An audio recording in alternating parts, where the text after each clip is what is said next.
My name is Aria, and I am privileged.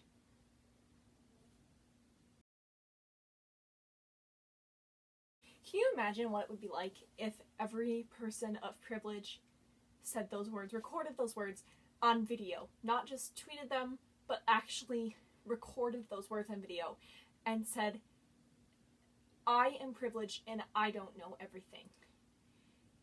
I am privileged and I do not understand on a personal level the experiences of the people that are being shot by cops, that are experiencing these terrible things because I am privileged. Hey, welcome to Activist Adventures with Aria, and today we're talking about privilege. When you search for privilege on Google, what comes up as the definition is a special right, advantage, or immunity granted or available only to a particular person or group. I actually think, though, that the phrase definition, check your privilege, is a better understanding, gives us a better understanding of what we're talking about here. Used to suggest that someone should recognize that their attitudes or views reflect the fact that they are inherently privileged or in advantageous position because of the particular social category or categories to which they belong. And then it says, as an example, read a book or two about racism and get out of the suburbs and check your privilege. So that's what we're talking about here.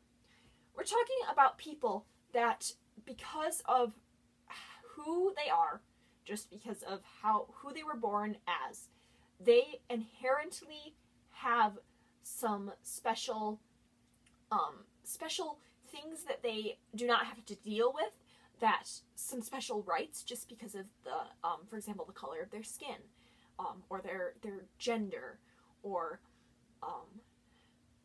anything like that.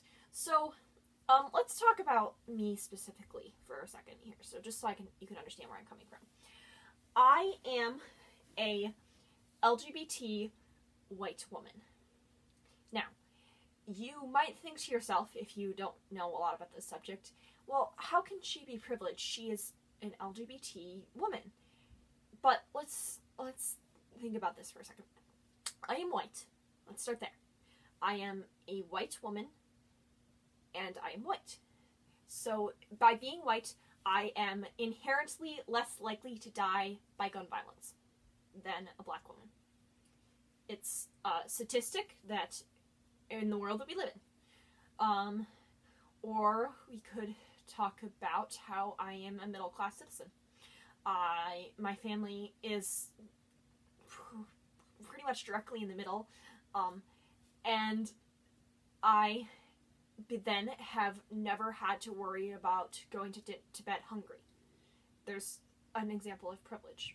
Because of my birth, because of my parents' jobs, who were able to get an education, because of the places and experiences that they had, have allowed me to have that type of privilege.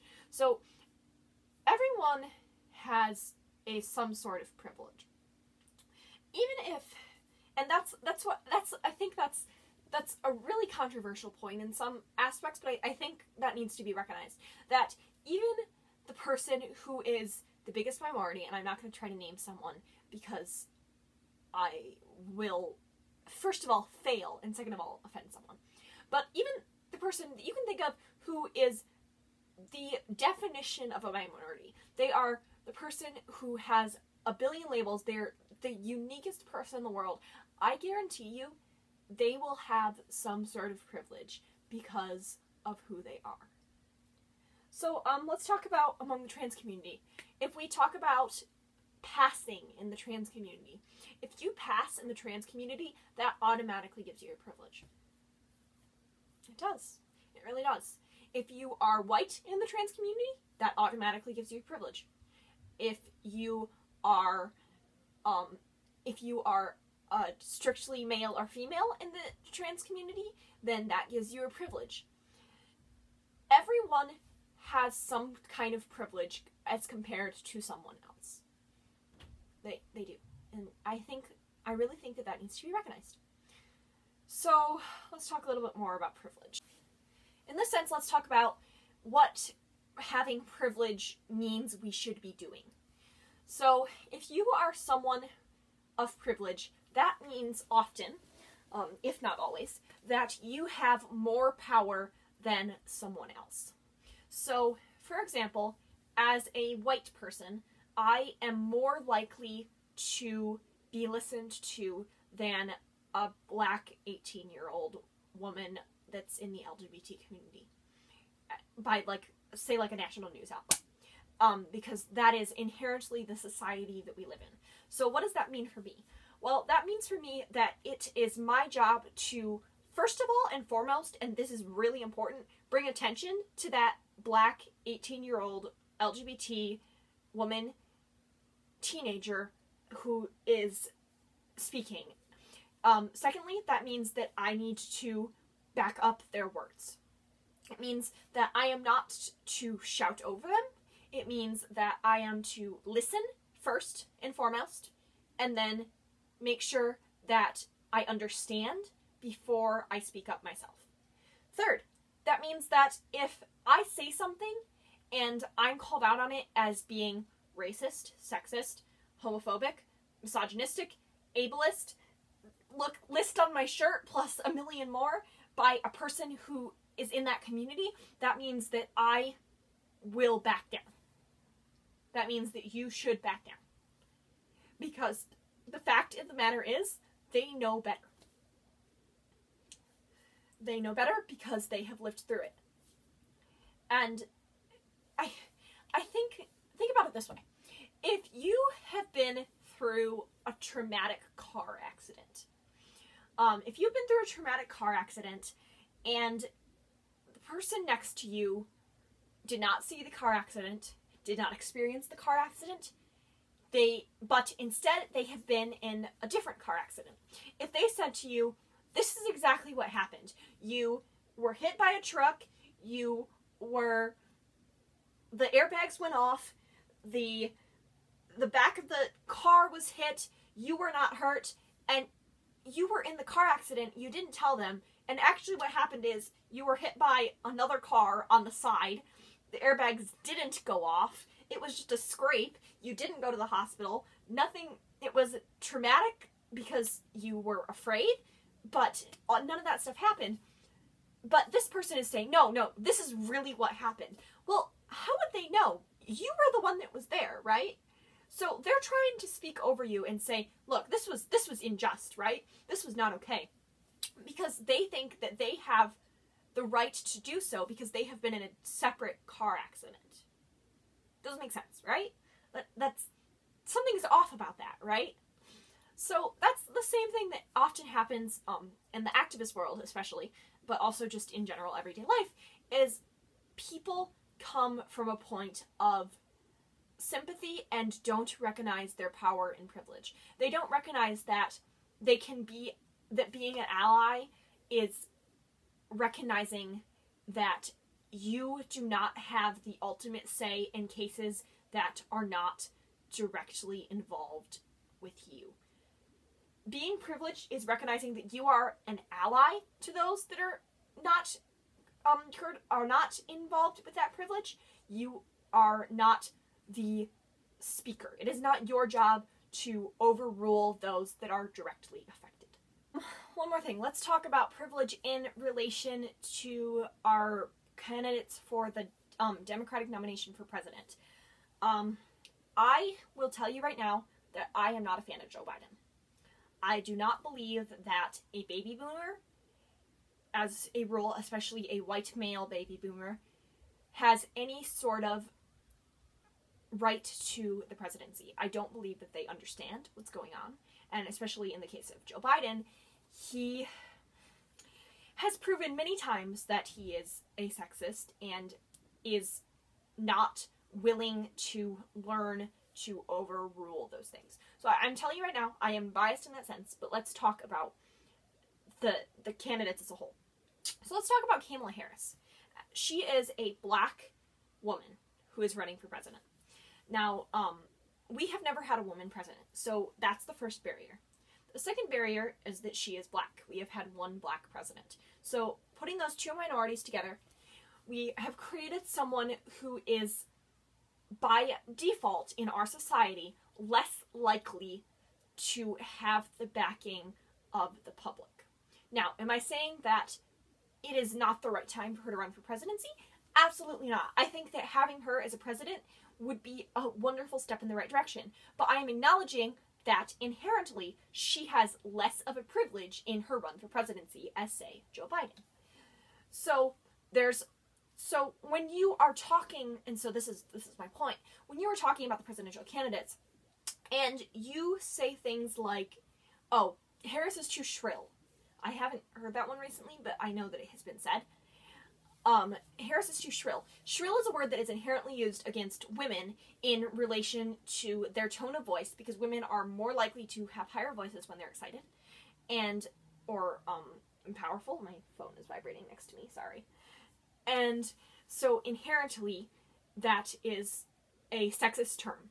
So when you're talking about the presidential candidates, you have to recognize things like that. You have to recognize that some things that are being said are because of the person who is underprivileged, who is lacking the privilege of the other candidates. No one would ever call Joe Biden shrill. Like, shrill is not a term that people use for white men that are baby boomers in their, however old Joe Biden is. I can look it up, but I'm not going to right now.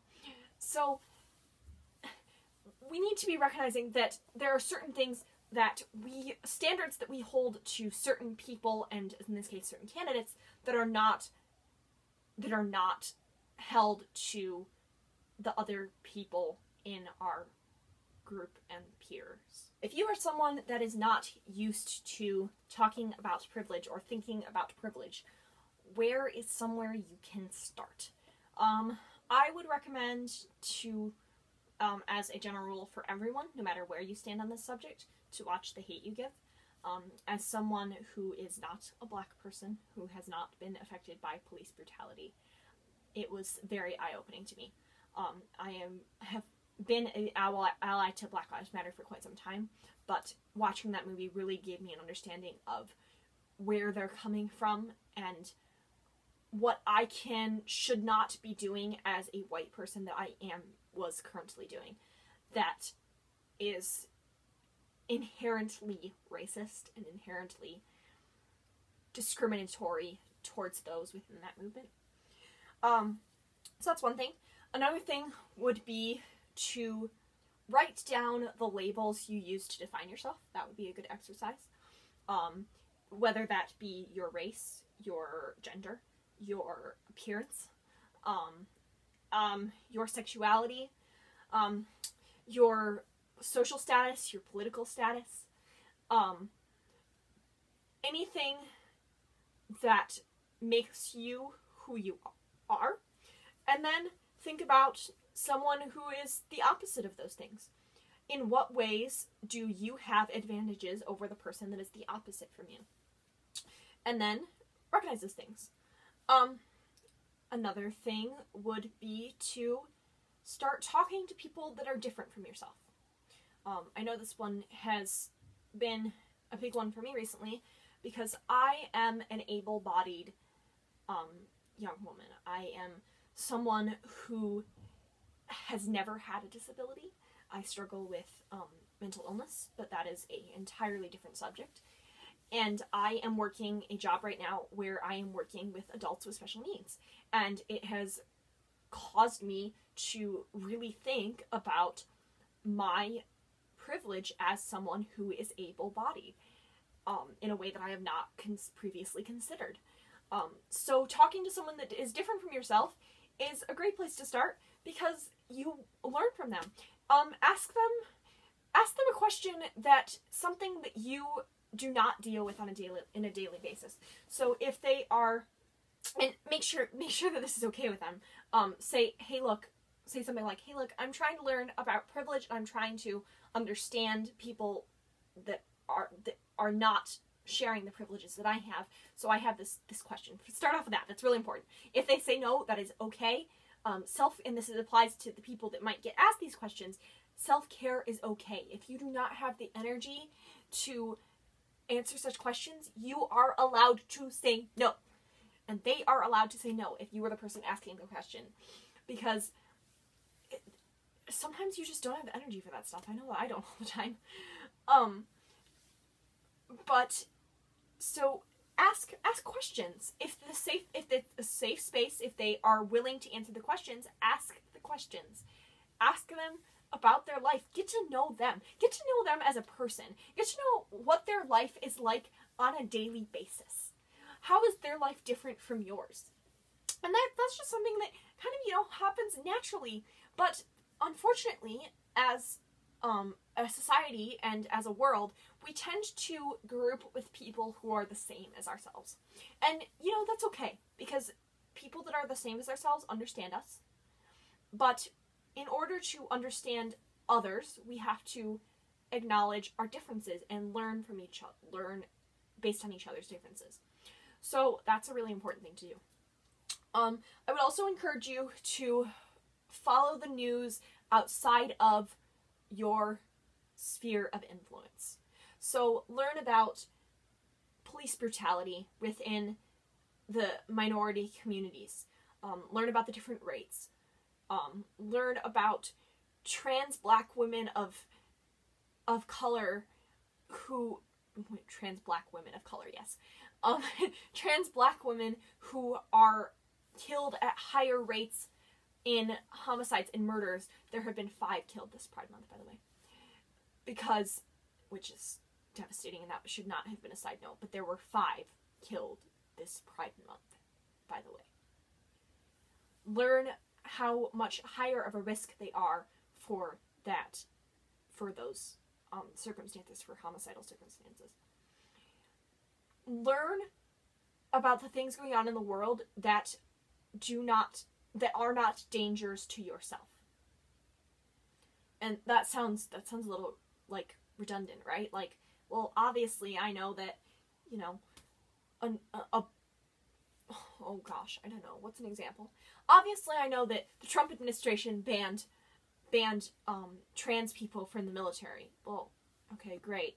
So I'm glad that you know that, but how did it affect the trans community?